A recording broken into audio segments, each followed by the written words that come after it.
Congratulations to Nikki McCray, 1997 MVP of the American Basketball League, and to her team, the Columbus Quest, champions of this first ever ABL season. Women's basketball is beginning to boom in the United States, and the ABL is clearly this country's foremost professional league. Okay. Even with some strong competition from the WNBA, the ABL still holds the talent advantage. They've got superstar players like Nikki McCray's decision to join the WNBA was a big deal. This episode is presented by Delta, the official airline of the WNBA. So, the American Basketball League wasn't the first women's pro basketball league in the US, but it was the first and foremost to strike while the iron was particularly hot. In 1996, the Olympics would come to Atlanta. United States women's basketball stacked its roster to all but guarantee a gold medal on their home court. Basically, all the best American players, many of whom had been playing pro ball overseas, returned stateside to train in 1995 and then to indeed dominate and win gold in 96. While all those elite Americans were in one place, some enterprising business people approached them with an appealing proposition.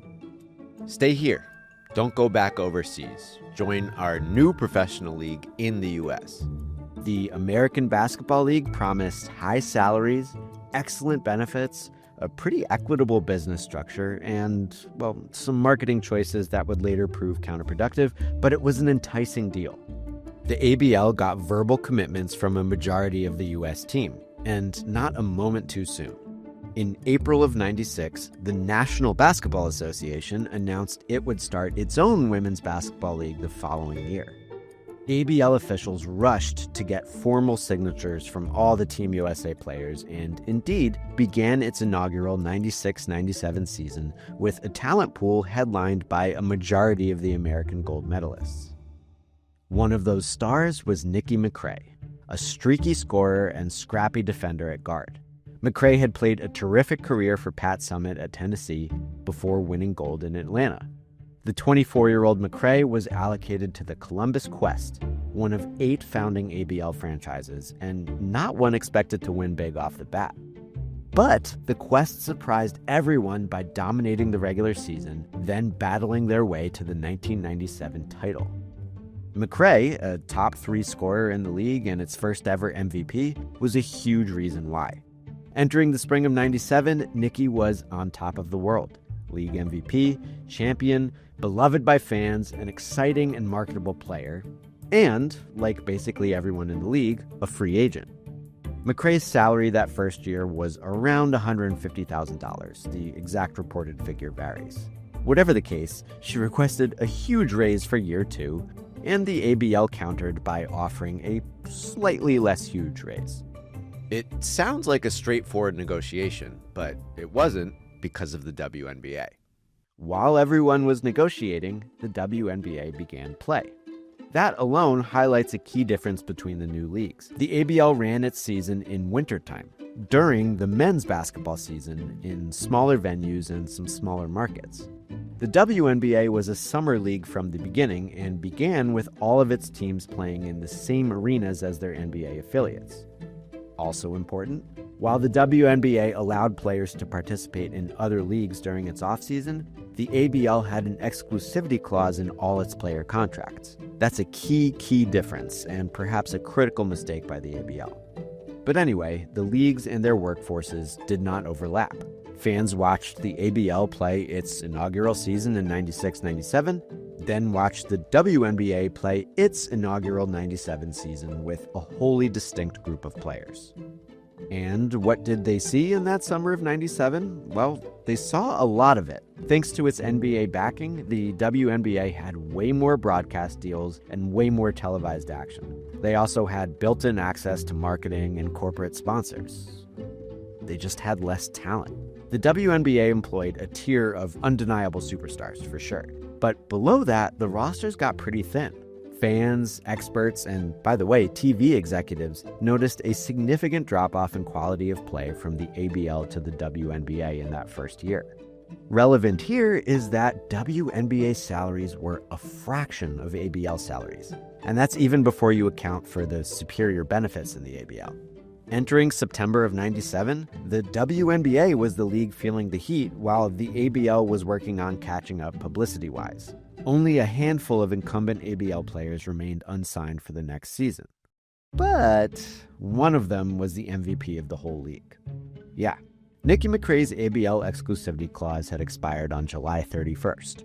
On August 2nd, the WNBA offered her a contract, one of the personal services deals they reserved for their superstar faces of the league. Way more than an ordinary WNBA player, but still well below what the ABL would pay her. For over a month, McCrae mulled her options. The ABL offered continuity from her incredibly successful first season, and they offered more salary. The WNBA offered exposure. Bigger crowds, bigger broadcast audiences, plus more relationships with sponsors and the freedom to play elsewhere in the offseason. The attention and the access to other incomes might pay off long-term. McCrae's decision would represent a bet on the future of women's pro basketball in the U.S., on the viability of one league versus the other. Of course, whichever league she chose would become more viable simply by dint of employing Nikki McCray. In mid-September, weeks before the Quest season would tip off, she announced her decision. Nikki McCray chose to switch horses. She signed a WNBA contract and eventually got assigned to the expansion Washington Mystics for the summer '98 season. It was a big deal. That's why we're talking about it. But exactly why and for whom it was a big deal would bear out over time. Was it a big deal for the Columbus Quest? Coach Brian Agler said losing an MVP was a challenge, no duh, but correctly assessed that his team was quite talented even without her. The Quest, we now know, were absolutely stacked with or without Nikki McCray. They had future Hall of Famer Katie Smith when she was young, multiple future WNBA All-Stars, and Agler himself would go on to become one of the best coaches ever. The Quest repeated as ABL champions in 1998. So, surprisingly, not that big a deal for the Quest. What about McCrae herself? At the moment of the decision, McCrae expressed that it was a tough call, but she ultimately went with the WNBA because of the exposure. This was not explicitly a basketball choice, but it also wasn't a pure salary play. Her agent made it very clear that, at least in the short term, McCrae would be taking a pay cut. The benefits would come elsewhere. Within a year, McCrae had her own signature sneaker with Fila. The WNBA made her the star of this commercial for the '98 season. The whole thing was built around Nikki's face and Nikki's game. This is the exposure McCrae was talking about. On the court, Nikki McCray remained a star, although not an MVP like she was in the ABL. She played 9 WNBA seasons, none nearly as glorious as that '97 championship run with the Quest. The Mystics, like any expansion team, were very bad at the outset, and McCray only experienced small tastes of playoff basketball later in her playing career. So switching leagues was absolutely a big deal decision for Nikki. Whether it was a good or bad one depends on how you're measuring and the hypothetical alternative. But either way, keep in mind that McCray's career in basketball lasted well beyond her playing days. McCrae, who changed her name to Nikki McCray Penson after marriage, went on to have a long and excellent coaching career, including a long stint on Dawn Staley's staff at South Carolina. While working at South Carolina, McCray Penson was diagnosed with breast cancer. She continued to coach through treatment and remission, and in 2017, she took her first head coaching job at Old Dominion. She likely would have led them to their first NCAA tournament in over a decade if COVID didn't wreck the 2020 postseason. Mississippi State hired McCray Penson away to coach their women's team in 2020, but a recurrence of health problems forced her to step away. In 2023, while serving as an assistant coach at Rutgers, Nikki McCray Penson died from a recurrence of cancer and pneumonia. She was 51 years old, and she left a legacy all across basketball: an award-winning college player, a gold medalist, a champion and all-star as a professional player, and a coach who managed to accomplish quite a bit before her career was cut short. Here, hers was a shining individual success story representing a new era of women's basketball in the United States, but not the ABL. In terms of what was and what could have been, Nikki McCray's decision in 1997 was a big deal, most of all for the league she departed. Part of the immediate response to McCrae's defection, I'm talking like the next day, was not about her future or the Quest's future. It was, this could spell doom for the whole ABL. Even the people who weren't saying that were still kind of saying it. When Quest player Valerie Still suggested the jump to the WNBA was a get-rich-quick scheme that might send the wrong message to other players, and when she criticized her ex-teammates' loyalty, she was invoking a threat to the ABL itself. An ABL executive declared open season and suggested his league might be able to get revenge. This wasn't an outlandish suggestion. In '97, before the McCrae decision, most of the great young players, like elite prospects like Kate Starbird and Kara Walters, and overseas pros like Yolanda Griffith, chose to join the league anew for its second season rather than go with the WNBA. On the very same day McCrae left Columbus, local rich guy Joe Lacob became the ABL's first franchise owner-operator with the San Jose Lasers. He expected to make money on women's sports. The ABL entered its second season concerned about exposure, but without having surrendered any more players of McCrae's caliber, and not for lack of trying. When the ABL tried to drum up attention by staging a dunk contest in early 1998, the WNBA immediately instigated a bidding war for the winner of said dunk contest, Sylvia Crawley. The league had to pony up a record-setting raise to make sure Crawley stayed. The WNBA would offer competitive salaries if it meant taking a bite out of the ABL. In the spring of '98, rising prospects were suddenly way likelier to sign with the WNBA than the ABL, a significant one-year shift from the prior class. That included most of the best college seniors and the best player from overseas, superstar center Margot Diedick, even though her sister had been in the ABL. WNBA salaries remained lower, but players were starting to feel the gravity of the built-in exposure and the corporate relationships, like that league might have more longevity.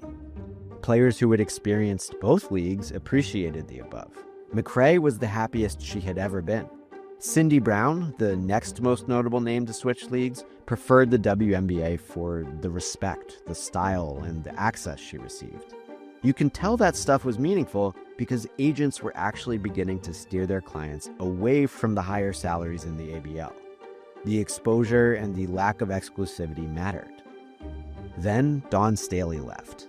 That was the next McCrae-sized blow. The all-star point guard and the face of the Philadelphia Rage preferred the shorter season of the WNBA. ABL executives sounded worried for sure, but entering season 3, they still had plenty of talent, and they still had hope that the leagues could coexist or at least maybe merge. Media members tended to envision the latter outcome. But the ABL could not push it that far. They ran out of money. In the middle of the league's third season, days before Christmas, with very little warning, ABL players found out the league was folding, and they were unemployed. Many of them would go on to become WNBA players, some of them greats like McCrae. That league's talent pool became much deeper basically overnight. Other players saw their careers, at least in the US, end that one sudden day in December '98 because with the demise of the ABL, there were simply fewer, worse-paying roster spots than there had been before. When people said the talent followed the money, they didn't mean WNBA's salary, they meant the money behind the league. The NBA, the TV rights, the brand partnerships, the league was just too big and too well connected, to the point that ABL officials briefly considered suing. Perhaps the ABL was doomed the moment the WNBA came into existence. Decades later, the WNBA had survived rocky periods to remain the biggest and most successful women's pro basketball league in American history, still adding teams, still attracting investment like, hey, Joe Lacob, and still employing the best players on earth. And still, it's important to add, paying the best players on earth well below what the ABL was offering 30 years prior, not even counting for inflation. The ABL probably could not have lasted as is. But one wonders how the WNBA might be different if its rival league had lasted longer. What if the ABL had dropped its exclusivity clause or shortened its season? What if the WNBA kept having to bid against the ABL for talent? What if they had to merge with the ABL as a whole rather than wait out its destruction and pick through the wreckage?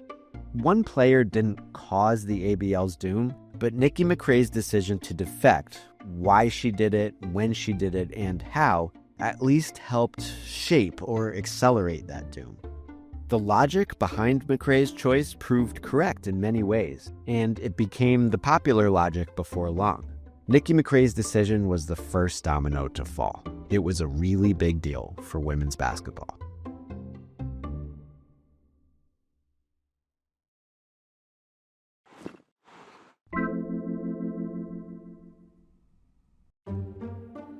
Thanks for watching this episode of Big Deal. If you want more Secret Base, including more on this very topic maybe, join these people in subscribing to our Patreon channel. As long as you're going to stick around on YouTube, don't forget to like and subscribe.